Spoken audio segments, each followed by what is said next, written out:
mafuta, unahitaji maji, unahitaji oksijeni, unahitaji sukari, unahitaji chumvi. Vitu vyote hivi vinapatikana chini ya ardhi. Mwanadamu anavipata vitu vyote hivi kupitia mimea yake anayokula, ndiyo inakuja kuvyoza vitu vyote chini ya ardhi ikampatia mwanadamu katika mwili wake. Unajengwa na vitu vya kutoka huko kwa chini ya ardhi, kwa sababu ndiyo asili yake alikotolewa na aliko sasa juu ya ardhi, na atatolewa juu ya ardhi, atarudishwa tena ndani ya ardhi. Ushahidi wa tatu, vitu vyote anavyovitengeneza mwanadamu vinavyohusiana na mwili wake vyote vinatokana na ardhi. Gari yake, meli yake, ndege yake, treni yake, trekta yake, baiskeli yake ni chuma, inachimba chini ya ardhi, na ndiko alikotoka mwanadamu. Na hata nishati ya kuendesha vitu hivyo, petroli, diesel, gesi, oil na kadhalika, vyote vinatoka chini ya ardhi. Nguo yake ni pamba, inapandwa chini ya ardhi. Chakula chake nacho pia kinatoka chini ya ardhi. Ndiko alikotoka mwanadamu na ndiko anakorejesha mwanadamu. Hapa anatakiwa mwanadamu ajitambue, ajijue, ajifahamu kwamba mimi ni nani, niko wapi, na nikitolewa hapa napelekwa wapi. Watukufu wa Islamu, hili ndilo tunatakiwa sisi kulizingatia. Alhadithu an Abi Hurairah radhiyallahu anhu qala qala Rasulullah sallallahu alayhi wa sallam, inna Allaha ta'ala tayyibun la yaqbalu illa tayyiba, ila akhir alhadithi. Sadaqa Rasulullah sallallahu alayhi wa sallam. Imepokewa hadithi kutoka kwa Abi Hurairah, anasema ya kwamba Mtume sallallahu alaihi wasallam amesema, hakika Mwenyezi Mungu Subhanahu wa Ta'ala yeye ni mzuri, yeye ni msafi, na hakubali kitu chochote kile isipokuwa kiwe kizuri, kiwe kisafi. Wallahu tabaraka wa ta'ala yaqulu wa biqawlihi yahtadi al-muhtadun fa idha quri'a al-Qur'anu fastami'u lahu wa ansitu la'allakum turhamun. Wa qala 'azza min qa'ilin 'alim فإذا قرأت القرآن فاستعذ بالله من الشيطان الرجيم. أعوذ بالله من الشيطان الرجيم. بسم الله الرحمن الرحيم. والعصر إن الإنسان لفي خسر إلا الذين آمنوا وعملوا الصالحات وتواصوا بالحق وتواصوا بالصبر. بارك الله لي ولكم بالقرآن العظيم ونفعني وإياكم بالآيات والذكر الحكيم. أقول قولي هذا وأستغفر الله العظيم لي ولكم ولسائر المسلمين والمسلمات والمؤمنين والمؤمنات فاستغفروه إنه هو الغفور الرحيم وهو البر الكريم.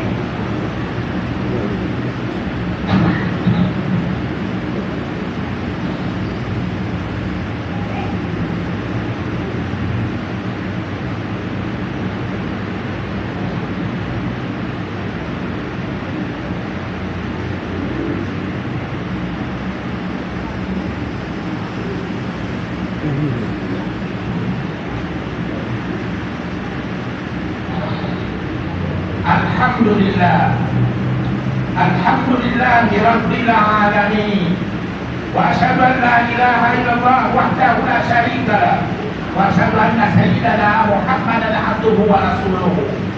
اللهم صل على سيدنا محمد صلى الله عليه وعلى آله وأصحابه، ونحن مجتمعون. أما بعد أيها الإخوة، أوصيكم ونفسي مرة ثانية بتقوى الله تعالى وطاعته فقد فاز المتقون. Ndugu Waislamu, hotuba ya pili inakuwa ni mwendelezo wa hotuba ya kwanza.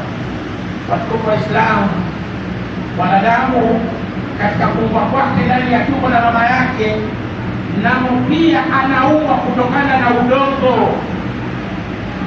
Ule uumbwaji wa udongo unaendelea pale amebadilisha tu katika namna ya kemia. Maji ya uzazi ya mwanamume ni udongo. Kile chakula anachokula mwanadamu kinakuwa kimefyonza vitu mbalimbali kutoka chini ya ardhi. inapokuja kufanyika digestive system katika mashine ya kusaga chakula katika mwili wa mwanadamu, zinapatikana protini kutokana na kile chakula ulichokula wewe mwanadamu, inakwenda kutengenezwa maji ya uzazi ya mwanamume. Kwa hiyo maji ya uzazi ya mwanamume nayo pia ni udongo, uungwaji wa udongo pale unaendelea. Hii amebadilisha katika namna ya kemia katika uumbaji wa mizigo subhanahu wa ta'ala.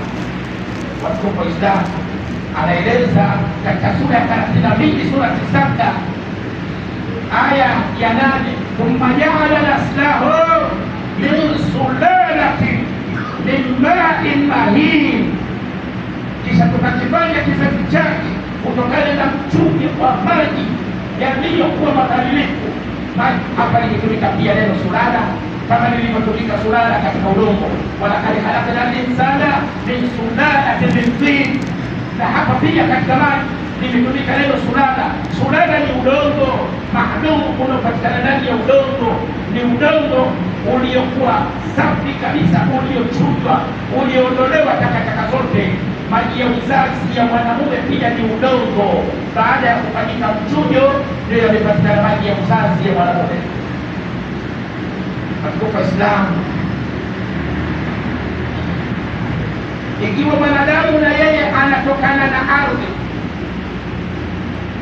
ni kipande cha ardhi, na vitu vyote anavyovitengeneza mwanadamu vinavyohusiana na mwili wake kwamba vinatokana na ardhi, basi tukichukua na hiki kipande cha udongo kinachoitwa mwanadamu tukipeleke maabara, alafu tuone tutapata nini ndani yake, bidhaa gani tutakazopata. Ikiwa bidhaa zote anazozitengeneza mwanadamu zinazohusiana na mwili wake zinatokana na udongo na yeye mwenyewe ni udongo, tukipeleke maabara, wanakemia wanatuambia 80% ya mwili wa mwanadamu umejengwa kutokana na maji. waja'alna min al-ma'i kulla shay'in hayy afala yu'minuna, tulikifanya kila kitu kilichokuwa hai kutokana na maji. Hivi nyinyi hamwamini? Ndio wanakuja kujua sasa hiyo. Qur'ani ilizungumza karne ya 7, maji yaliyopo ndani ya mwili wa mwanadamu yakikusanywa yakapelekwa kwenye kiwanda cha kutengeneza maji, tunapata lita 20 za maji, dumu moja. Shilingi ngapi? Katika mwili wa mwanadamu kuna mafuta yaliyopo ndani ya mwili wa mwanadamu yakikusanywa yakapelekwa kwenye kiwanda cha kutengeneza sabuni, tunapata mche mmoja wa sabuni. Shilingi ngapi? Katika mwili wa mwanadamu kuna madini ya chuma kilichopo ndani ya mwili wa mwanadamu kikikusanywa kikapelekwa kwenye kiwanda cha kutengeneza misumari, tunapata msumari mmoja mdogo. Hardware watakuuzia shilingi ngapi? Katika mwili wa mwanadamu kuna madini ya chokaa iliyopo ndani ya mwili wa mwanadamu ikikusanywa ikapelekwa kwenye kiwanda cha kutengeneza rangi, itapatikana rangi kama mchongo mmoja kwa brashi, itakuwa imekwisha. Rangi kama hiyo katika duka la kuuza vifaa vya ujenzi watakuuzia shilingi ngapi? Katika mwili wa mwanadamu kuna madini ya mkaa uliopo ndani ya mwili wa mwanadamu ukikusanywa ukapelekwa kwenye kiwanda cha penseli, tunapata penseli moja. Shilingi ngapi? Katika mwili wa mwanadamu kuna madini ya phosphate iliyopo ndani ya mwili wa mwanadamu ikikusanywa ikapelekwa katika kiwanda cha kutengeneza viberiti, tunapata mchitu 120. Kile kiberiti kimoja nimehesabu mara nyingi ni mchitu 40, inapatikana viberiti vitatu hapa. Kiberiti kimoja shilingi ngapi? Huyo ndiye mwanadamu huyo. Vitu vyote vinauzwa dukani, akipewa mtu shilingi 5,000 fedha halali ya Kitanzania ananunua na chenji na rudi. Na ndio maana akawaambia alipokuwa kwenye sauti ya dongo, akawaambia faidasa kwa joho wala mahmudini mirohi fakaulahu sajidina, usilisujudie, subirini kwanza nilitengeneza sawasawa, alafu kisha nilipulizia roho yatokanayo na mimi, hapo ndipo pakaulahu sajidina. Kumbe thamani ya mwanadamu, ubora wa mwanadamu sio mwili ule dongo lile. Thamani ya mwanadamu ni ile roho. Alisujudiwa mwanadamu baada ya kupuliziwa roho, na ndiyo maana uhai ukiondolewa ndani ya mwili wa mwanadamu, roho ikarudi ili kurudi. Lile dongo hakuna tena anataka kukaa nalo. Hata kama mtu atakuwa baba yake au mama yake, au atakuwa ni mkewe au watoto wake au mke, kwamba yule akawa ndiye mumewe, hataki tena kukaa na wewe. Watu wataketi chini, watafanya mashauri kwamba ni saa ngapi hili dongo nalo tulirudishe kwenye asili yake. Dongo litarudishwa kwenye asili yake. Watukufu wa Islamu, falsafa ya Mwenyezi Mungu kuhamisha udongo kutoka ndani ya sayari yetu inayoitwa dunia ukapeleka ule udongo kwenye ulimwengu mwingine, alikuwa anamwonyesha mwanadamu ajitambue mapema kabla hajatengenezwa katika jibine lake, ajijue ya kwamba mimi ni kiumbe wa hijra tu, wa kuhamishwa, na hijra yenyewe inakuwa ni voluntary hijra, ni hijra ya lazima. Ukipenda utahamishwa, usipopenda utahamishwa, ukitaka utahamishwa, usipotaka utahamishwa. Wewe ni kiumbe wa hijra.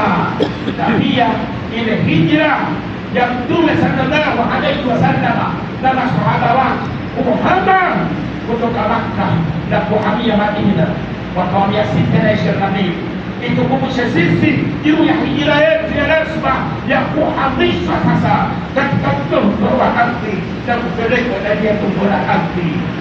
Haya tunatakiwa kuyazingatia wa Islam, tukiwa tunasherehekea kuzaliwa kwa Bwana Mtume Muhammad sallallahu alaihi wasallam. Moja ya mafundisho na mazingatio aliyokuja kutuletea Mtume sallallahu alaihi wasallam ni hayo: tujitambue, tujijue. إن الله وملائكته يصلون على النبي يا أيها الذين آمنوا صلوا عليه وسلموا تسليما.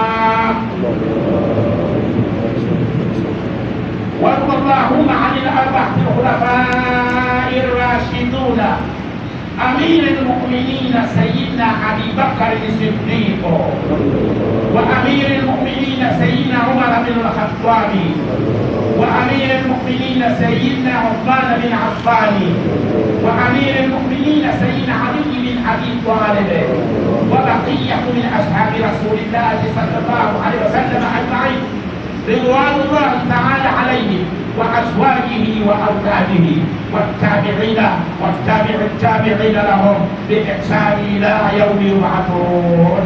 اللهم اغفر جميع المؤمنين والمؤمنات والمسلمين والمسلمات الأحياء منهم والأموات من مشارق الأرض إلى مغاربها يا رب العالمين.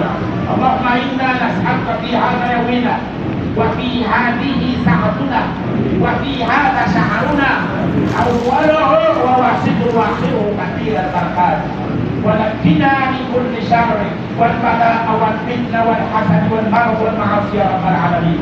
اللهم ارحمنا وانت خير الراحمين، اللهم انصرنا وانت خير الناصرين، اللهم انصرنا وانت خير الناصرين، اللهم ارزقنا وانت خير الرازقين، اللهم ارزقنا رزقا حلالا ورزقا واسعا ورزقا طيبا ورزقا كريم، واغفر كثير البركات في رزقنا يا رب العالمين، وافتحنا ابواب رزقنا يا رب العالمين.